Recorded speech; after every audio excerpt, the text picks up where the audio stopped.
স্বাগতম বন্ধুসকল। আমি বিভিন্ন সময়ত যেতিয়া ইজনে সিজনৰ লগত কথা পাতোঁ বা সভা সমিতিত যেতিয়া আমাৰ মনৰ কথা আমি ব্যক্ত কৰোঁ আৰু কোনো ৰাজহুৱা স্থানত যেতিয়া আমি ভাষণ দিওঁ, তেতিয়া আমি কোৱা কথা আৰু সেই কথাৰ ভাৱাৰ্থ এই দুটাৰ উপৰিতকৈ আৰু এটা বিশেষ দিশে আমাক বেছি প্ৰভাৱ পেলায়। সেয়া হ'ল আমাৰ শৰীৰৰ ভংগীমা, হয়, যিটো আমি বডি লেংগুৱেজ বুলি কওঁ। তেতিয়াহ'লে বন্ধুসকল, এখন সভা বা আমি যিকোনো এখন মিটিঙত বা কোনো ৰাজহুৱা স্থানত যেতিয়া আমি ভাষণ দিওঁ, সেই সময়ত আমাৰ বডি লেংগুৱেজ কেনেকুৱা হ'ব লাগে এই বিষয়ে আজি আপোনালোকক আমি এধাপ এধাপকৈ আপোনালোকলৈ আলোচনা আগবঢ়াই যাব বিচাৰিছোঁ। তেতিয়াহ'লে মই সমলয় মাহেকীয়া এই আলোচনী অৰুণ কোঁৱৰে আজি লৈ আহিছোঁ এটা সুন্দৰ ভিডিঅ'। সেয়া হ'ল আমি ভাষণত আমাৰ বডি লেংগুৱেজটো আমাৰ কেনেধৰণৰ হ'ব লাগে। তেতিয়াহ'লে বন্ধু, পলম নকৰি আমি এতিয়া পোনে পোনে ভিডিঅ'টোৰ মাজলৈ যাওঁ, আহকচোন। প্ৰথম কথা হ'ব, আমাৰ যেতিয়া এটা ৰাজহুৱা স্থানত বা সভাত আমি যেতিয়া বক্তৃতা দিম বা ভাষণ দিম, তেতিয়া আমাৰ প্ৰথম কথাটো আমি গৈ যেতিয়া প্ৰথম এডোখৰ স্থানত যেতিয়া ৰওঁগৈ বা আমাক যেতিয়া আমাক এড্ৰেছ কৰা হয়, এড্ৰেছ কৰাৰ পাছত আমি যেতিয়া তাত গৈ ৰওঁগৈ, তেতিয়া আমি স্পীকাৰ ধৰি যেতিয়া কথাখিনি ক'বলৈ আৰম্ভ কৰোঁ, সেই প্ৰথমেই সেই সময়ত এটা গুৰুত্বপূৰ্ণ কথা আমি কি স্থানত ৰৈছোঁ, এডোখৰ ৰাজহুৱা সভাত আমি কোনডোখৰ স্থানৰ পৰা ৰৈ কথাখিনি আমি কৈছোঁ আৰু আমি কেনেধৰণে থিয় হৈ ৰৈছোঁ, এইখিনি কথাৰ ওপৰত বহুখিনি নিৰ্ভৰ কৰে। অৰ্থাৎ আমি গোটেই সভাখনৰ সকলো মানুহে দেখাৰ এটা নিৰ্দিষ্ট ভাল স্থানত ৰৈ বক্তৃতাটো তাৰ পৰা আৰম্ভ কৰিব লাগে। আৰু ইয়াৰ লগে লগে আমি যে দেশৰ ভাৰসাম্যতাটো ৰক্ষা কৰিবলৈ আমি ঠিক আমাৰ দুইটা ভৰিৰ মাজত অলপ ফাঁক কৰি আমি আৰামদায়কভাৱে থিয় হ'ব লাগে, যিটো আমি দেশৰ ভাৰসাম্যতাটো অটুট ৰখাত সহায় কৰে। সেয়ে বন্ধুসকল, এইটো আমাৰ প্ৰথম কথা, এইটো আমাৰ বডি লেংগুৱেজৰ প্ৰথম কথা আপোনালোকলৈ আগবঢ়াইছোঁ। এতিয়া দ্বিতীয় কথাটো, আমি এটা উন্নত ভাষণ দিবলৈ আমাৰ বডি লেংগুৱেজে প্ৰভাৱ পোৱা কথাটো হ'ল আমি আমাৰ মূৰ, ডিঙি, কাণ, বাউসী এইবিলাকৰ ক্ষেত্ৰত আমি উন্নত ধৰণে ৰাখিব লাগে। উন্নত পজিশ্যনত আমি ৰাখি ভাষণটো প্ৰদান কৰিলে সকলোৱে আকৰ্ষণ আৰু তেওঁলোকৰ মনোগ্ৰাহী হয়। সেই বন্ধুসকল, এই দিশত আমি নিজৰ মূৰ, ডিঙি, কাণ এই দিশত আমি লক্ষ্য কৰাটো এটা প্ৰয়োজনীয় কথা। ইয়াৰ পাছতে আহোঁ বন্ধুসকল, যে আমাৰ যেতিয়া আমি ৰাজহুৱা স্থানত ভাষণ দিওঁ, তেতিয়া ভাষণ দিওঁতে আমি পৰাপক্ষত হাতখন মুঠি মাৰি নেৰাখি আমি যদি অলপ মুকলিকৈ হাতখন ৰাখিব পাৰোঁ, তেতিয়া দৰ্শক শ্ৰোতাক বেছিকৈ আকৰ্ষিত হয় আৰু তেওঁলোকে আমাক এটা মুকলি মনৰ মানুহ হিচাপে তেওঁলোকে আমাক গ্ৰহণ কৰে। এইখিনিতে এটা কথা যে আমি বহুত সময়ত হাতখন মুঠি মাৰি এনেকৈ থাকোঁ বা কেতিয়াবা আমি পকেটত হাত ভৰাই থাকোঁ। এই ভংগীমাবিলাক দৰ্শক শ্ৰোতাৰ কেতিয়াও প্ৰিয় নহয়। সেইকাৰণে আমি পৰাপক্ষত যেতিয়া ভাষণ দি থাকোঁ, তেতিয়া হাতখন আমাৰ মুকলিকৈ ৰাখিব পাৰিলে আমাৰ ভাল। আৰু ইয়াৰ পাছতে বন্ধুসকল, যে আমি হাতৰ আঙুলিবিলাকক কেনেকৈ আমি পজিশ্যনত ৰাখোঁ, এই দিশটোৰ প্ৰতি আমি মন দিয়াটো অতি প্ৰয়োজনীয়। বহু সময়ত আমি বহুজনে কেতিয়াবা যেতিয়া ভাষণৰ মাজত এনেধৰণে আঙুলি নিৰ্দেশ কৰি বহুতে কথা কয়, যদিও আমি তাৰ সলনি আমি হাতৰ গোটেইকেইটা আঙুলি একেলগতে দেখুৱাই হাতখন আমি এনেকৈ দেখুৱাব পাৰোঁ, তেতিয়াহ'লে সেইটোৱে অধিক যোগাত্মক প্ৰভাৱ পৰে। সেইকাৰণে বন্ধুসকল, এইটো এটা গুৰুত্বপূৰ্ণ কথা যে আমি হাতৰ এটা নিৰ্দিষ্ট আঙুলি নেদেখুৱাই আমি হাতখন এটাইকেইটা আঙুলি সমানে দেখুৱাই আমি যোগাত্মক প্ৰভাৱ পেলাব পাৰোঁ।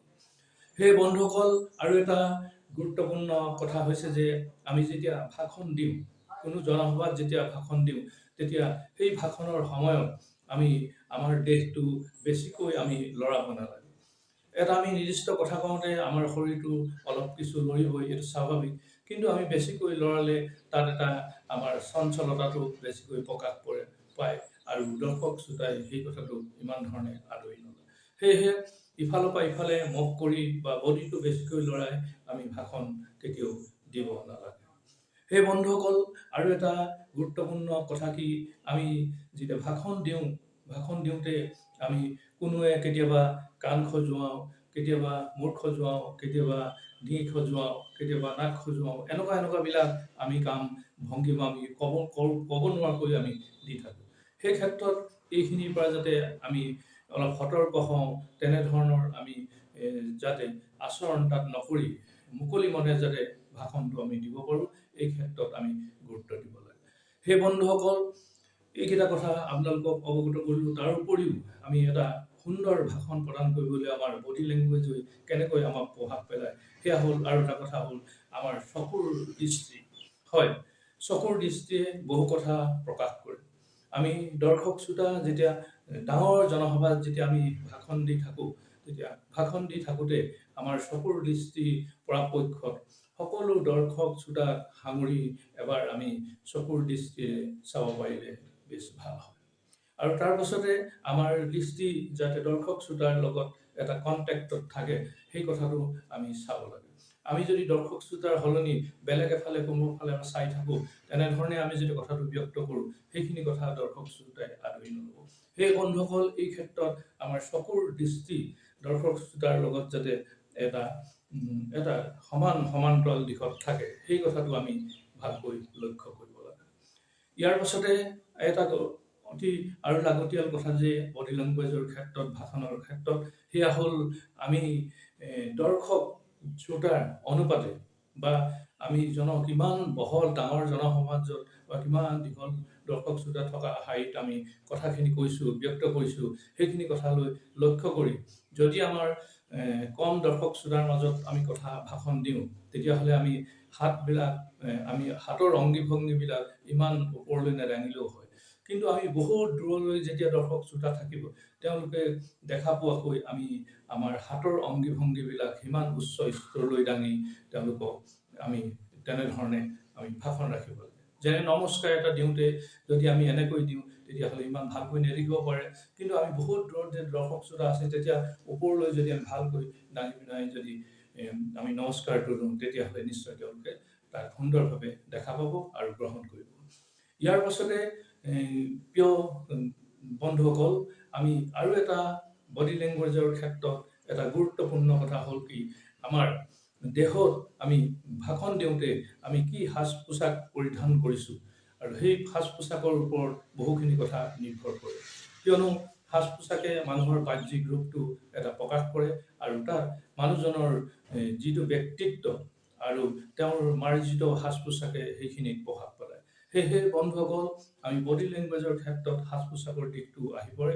সেয়েহে আমি যাতে মাৰ্জিত আৰু গোটেই পৰিৱেশটোৰ লগত মিলা যাতে সাজপাৰ পৰিধান কৰি ভাষণ দিওঁ, এইটো আমি এটা নিশ্চয় লক্ষ্য ৰাখিব লাগে। সেই বন্ধুসকল, শেষৰ পৰ্যায়ত আহিব বিচাৰিছোঁ যে আমি এটা ভাষণৰ ক্ষেত্ৰত গুৰুত্বপূৰ্ণ কথাটো হ'ল আমি মুখ বলয়ত বা মুখত এটা যিমান পাৰোঁ দৰ্শক শ্ৰোতাৰ লগত মিলি যোৱাব পৰাকৈ এটা কোমল হাঁহি আমি যদি মুখত ৰাখিব পাৰোঁ, তেতিয়াহ'লে নিশ্চয় দৰ্শক শ্ৰোতাক আমি আকৰ্ষণ কৰিবলৈ সম্ভৱ হয়। আৰু সেয়েহে বন্ধুসকল, পৰাপক্ষত আমি পৰিৱেশ স্থান চাই আমি এটা মুখত কোমল হাঁহি ৰাখিব পাৰিলে ভাল হয়।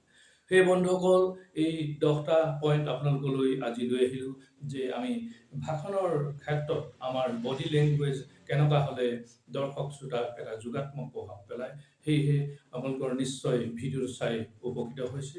তেতিয়াহ'লে বন্ধুসকল, আমাৰ ভিডিঅ'টোৰ পৰা আপোনালোকে কেনেকুৱা পালে এই বিষয়ে আমাক জনাবলৈ নাপাহৰিব। আৰু বডি লেংগুৱেজৰ ক্ষেত্ৰত আৰু বহু ধৰণৰ ভিডিঅ' আপোনালোকৰ কাষলৈ লৈ আহিম। আৰু মাথো আশা ৰাখিছোঁ আপোনালোকৰ কেনেকুৱা ভিডিঅ' আপোনাৰ কাষলৈ লৈ আহিলে আপোনালোকৰ সুবিধা হ'ব, নিশ্চয় কমেণ্টত জনাব। খুব আশাৰে আমিও ৰৈ আছোঁ। নিশ্চয় তেতিয়াহ'লে আজি ভিডিঅ'টো ইমানতে সামৰি মাৰি আপোনালোকক আশা কৰিছোঁ আমাৰ চেনেলটোলৈ যদি নতুনকৈ আহিছে, চেনেলটো ছাবস্ক্ৰাইব কৰিব আৰু লগৰ বন্ধু বান্ধৱকো এই দিশত আপোনালোকৰ আমাৰ ভিডিঅ'টো শ্বেয়াৰ কৰিবলৈ নিশ্চয় নাপাহৰিব। আহক বন্ধুসকল, সকলোৱে হাতে হাত মিলাই আগবাঢ়ি যাওঁ আৰু শান্তি